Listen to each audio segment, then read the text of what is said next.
Hey everybody, thanks for joining us. We're going to be, of course, talking about selling homes. That's what we're always talking about, selling or buying or getting a mortgage. So I got some great stuff for you today. We're going to be talking about how to sell your house on your own, the first step in that process. I'm going to walk you through some things that you can do to get that first step nailed down. But if you decide that you want some help selling instead of doing it on your own, we'd be glad to talk with you about it. You can call us at 949-662-3150, or you can go to showcasecall.com and schedule a time for us to talk. So, all right, let's get into it. A lot of people are trying to sell their house on their own nowadays. It's probably easier than it used to be.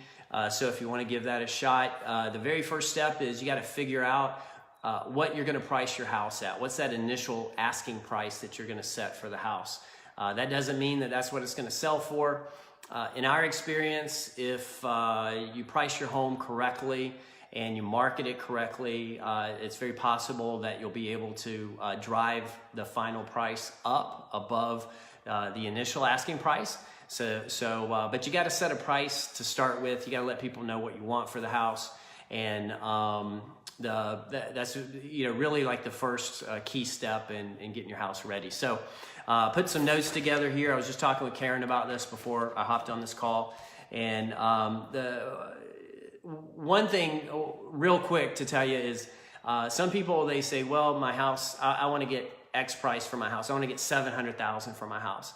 And we might ask them, well, where'd you come up with that number? And they say, well, that's just what I want. I owe $500 and I want to get $200,000 in my pocket to go into the next house. So I'm going to sell for $700. So it doesn't really matter what you have to get for the house. That's not going to determine your value. Doesn't matter what you paid for the house. You might have got a great deal or you might have overpaid. It doesn't matter. That's not going to determine what you can get for the house. Some people put a lot of money into their house for remodeling. They might do a huge kitchen remodel, bathroom remodel. They might completely redo floors, painting. Maybe they add a lot of stuff to the outdoors, like outdoor barbecue or a pool or whatever. That is not the price that you paid for all of those things. That's not going to determine what you can get for your house either. So setting that at price a lot of times can be very, very, very emotional. You know the work that you've put into it, the money you've put into the home, the things that you've stressed over, the details that you made sure were perfect. And so, sometimes the home becomes very emotional. And, unfortunately, none of that really matters. What's going to make the biggest influence on what you can get for your house is going to be what other similar homes are selling for. So that's what we're going to talk about. We're going to dive into that. And if this kind of thing interests you and you're going to sell your house, but you start thinking, man, I don't really want to do this on my own, you can reach out to us and we'll be happy to talk with you about how we do things and about the different discounts that we do and the guarantees that we give our sellers. And you can reach us 949-662-3150 or showcasecall.com and schedule a time to talk if you go on that site. So let's get into it. Like I mentioned just a second ago, what's going to determine what your house is worth, what people will pay for your house, is real simple. It's what other similar, very, very similar homes have sold for recently. So let's kind of break that down a little bit. So when we're talking about similar homes, we're talking about, these are homes that are similar in square footage. That makes sense. Similar in lot size, similar in age. Age is very important. If this house over here that sold for $700,000 is similar to yours in square footage and lot size, but it was built in 2005 and yours was built in 1970, it's not going to be an apples to apples comparison. You're not going to have the same exact value because that's a newer home. Square footage, you're basically looking for homes that sold nearby, so usually like a quarter to a half a mile from your home. You want them to be recent sales, Something that sold way back when the market was sky high isn't going to have the same, it's just out of date. So you're going to be looking for homes that sold within the last, say, typically like the last 6 months. That's where you might start. And if there's a lot of homes that sold in the last 6 months that meet all the criteria that we talk about, then you're going to want to scale it back. You're going to want to look for things that sold within the last 90 days. And if you're in a market where there's a lot of homes, we might even be going 45 to 30 days. Okay, so that's what you're looking for. You're looking for homes that sold within the last 6 months, maybe 3 months, maybe even 45 days. They're anywhere from a quarter to a half a mile from your home. And while we're talking about kind of geography, you also want to stick to the same city as yours. So if you border a city, so like where our office is, we're in Irvine, but we're close to Tustin. If we were going to be selling a house in Irvine that borders Tustin, we draw that half-mile ring and look at all the homes within that half mile, but we'd only be looking at the homes in Irvine if the property was in Irvine. If the property was in Tustin, we'd only be looking at the properties in Tustin. So that's another thing you'd want to do. And then sometimes you've got some geographic boundaries. So like a geographic boundary might be a train track or a freeway. I might have heard the saying before, the wrong side of the tracks or the other side of the tracks. So some places will have a natural boundary. It could be a creek, or it could be a freeway, or like I mentioned, a train track. And sometimes on the other side of that track, the properties might be worth more or they might be worth less. So you're going to exclude those two if that applies, to your house or condo or townhouse. So kind of recapping, we're talking about a quarter to half a mile out. We're talking about homes, quarter to half mile from your home. We're talking about, eliminating homes that aren't in the same city as yours. And we're talking about eliminating any homes that are, outside of those natural boundaries, if that applies to you. And now we're also wanting to look for same square footage or similar square footage, similar lot size, and also similar age. Now, once you do that, you've narrowed down all these houses. And again, we're not looking at homes, not yet, we're not looking at homes that are on the market. We're looking at homes that have sold. They sold in the last 6 months, 3 months, maybe 45 days if there's a lot of homes. So now that we've got all of these homes, what you do is you go through these homes and you look for the ones that are similar to yours. So if your home is original, or you updated it, but you updated it a long time ago, and you're going through and the property that you're looking at has all of these other things that we talked about, the square footage and all that kind of stuff, and everything's perfect, but if that home that you're looking at that sold, if it was completely remodeled, or maybe they remodeled the kitchen or whatever, this isn't going to be an apples to apples comparison to yours if your home is still original, or if you did a remodel a while back. Okay, I hope that makes sense. But and then of course the flip-flop of that is true. If you've done a big recent remodel, and you've got a new kitchen, you got stainless appliances, you got granite counters, you've done complete remodel in the bathrooms, there's new paint, there's new flooring, you had a popcorn ceiling and you got that scraped off, and now everything is like super new and modern. You're not going to compare your home to a home that recently sold that doesn't have those things, that's original. So that gives you an idea of what we're looking for. We're looking for all those things that are going to make the house that recently sold very, very similar to yours. And that's what's going to give you an idea of what the market is paying for a home like yours, okay? So that's one thing that you're going to do. The next thing you're going to do is you're going to look for actives, okay?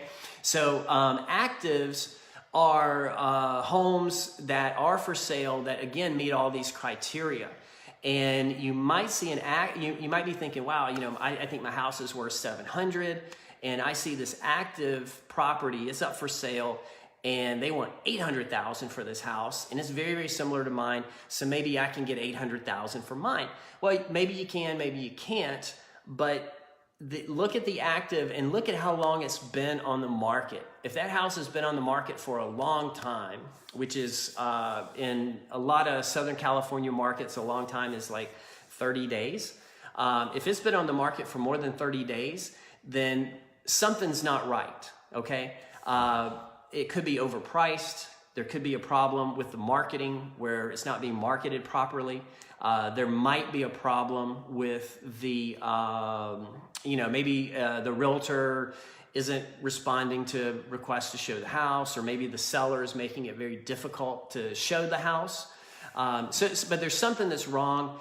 Most of the time it's overpriced. Okay, so if you see a house out there for $800,000 and you're thinking, oh man, I'm going to get $800,000, but then you look and you see that that house has been sitting on the market for 2 months, 3 months, 4 months, a year, there's a chance that you're not going to get that because that house is probably overpriced. Okay, so let me see what else I got here on this list. We talked about that.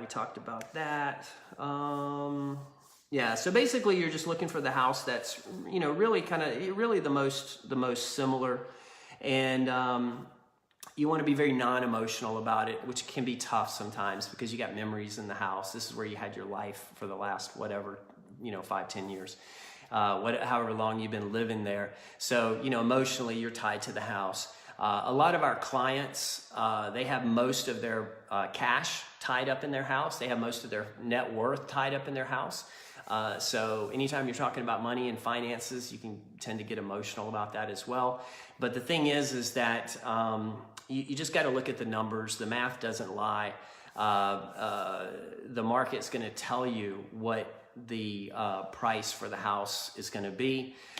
You can underprice your house and hope that a lot of people come to you and there's like a feeding frenzy and all these people want to buy your house because it's underpriced and it drives the price up. That kind of happens, but because you're starting so low, you never really drive it up to where it could go. So you end up leaving some money on the table. You could overprice your house. That rarely works because most everybody's finding their houses online nowadays. So they go to Zillow or Trulia or Realtor.com and they're looking for homes. So if your home is really worth $750 and you got it priced at $775, they're going to see your home at $775, but they're going to see all the other homes at $775 as well. And if those homes are properly priced and yours is overpriced, then those homes are probably going to be more attractive to them. They're going to have something about them that makes them, a better deal or more appealing than your home. So overpricing your house will generally just cause it to sit on the market. That's usually not a good idea because when you first come onto the market, that's when you got all your excitement, and that's what you got to take advantage of. You want to take advantage of coming onto the market really strong and having your home priced correctly. So we always suggest that you price your house at full market value, and then you'll typically get 2 or 3 people that are interested, and then you let those guys fight it out and drive the price up, another $5,000, $10,000, $15,000, $20,000. So now if all of this is stuff that where you're like, man, I don't know if I really want to sell my house. We sell houses for a flat listing fee. We do it for $3,150. That includes all the marketing. It doesn't include the buyer side commission. That's usually about 2 to 3%. Normally on average about 2.5%. But we handle everything for you. The pricing, we go over that with you and come to an agreement on what to price it for. But if you're listening to this and you're thinking, man, I don't want to deal with all of this. I don't want to show my house to anybody and have to bother with that. I don't want to deal with the contracts and the paperwork and all that kind of stuff. Reach out to us. We might be a good fit for you. We might not. But typically, if we get on the phone and talk about what your plans are and give you some advice, point you in the right direction, we can usually, we'll usually figure out on that call if we're a good fit for each other. And you can call us at 949-662-3150. Or you can go to showcasecall.com, and there's an online calendar there. You can just find a time that works for you and schedule it, and we'll get on the phone together. So, all right, let's just recap it real quick. If you're going to sell your house on your own, the first step is to figure out what that house is worth. And to do that, you're going to want to look for homes that have sold recently. within a quarter to a half a mile of your home. Recently, meaning anywhere from like 45 days to 6 months, depending on how many homes there are in that pool. And you're going to want to look for homes that are very, very similar to yours. That is the key. So similar meaning square footage, lot size, age, and then also the condition of the property. If yours is updated, you're looking for updated homes. If yours is original, you're looking for original homes. Oh, one other thing, almost forgot. Karen told me to tell you this, but I almost forgot. This can also be really, really helpful too if you're considering making some improvements to your house.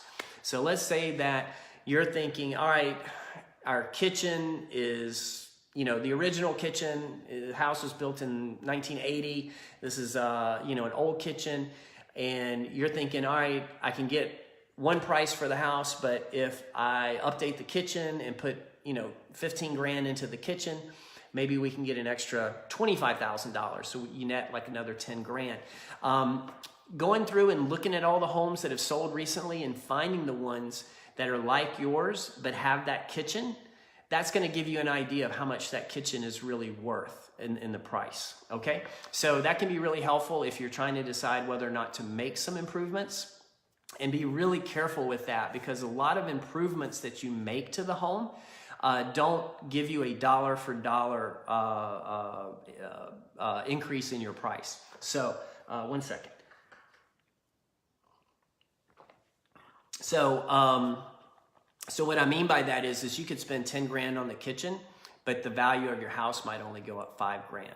So if you're not going to be enjoying that kitchen, if you're just doing that, excuse me, if you're just doing that in order to get a higher price for the house, really, really give that some serious consideration before you start the hassle of doing a big project around the house, or putting all of that money into something that may not give you that much money back.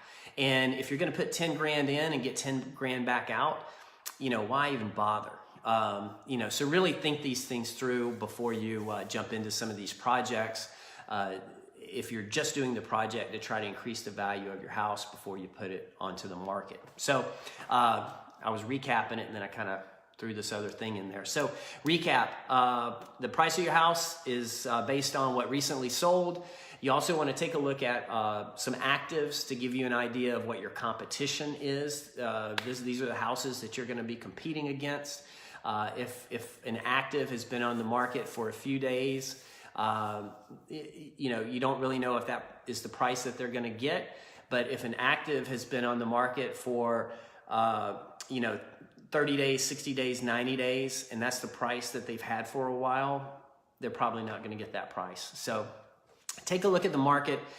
From there, you're going to be able to come up with your initial asking price. Without a doubt, the initial asking price is the number one most important part when it comes to selling a house or condo or townhome. So we hope that helped you. You can always reach out to us. We're happy to help you. We don't chase you or pressure you. We're not going to blow up your phone with calls and voicemails and texts. If you would like our help, reach out. We'll talk to you about what we do. We'll talk to you about what you want to do and how we can help you get that.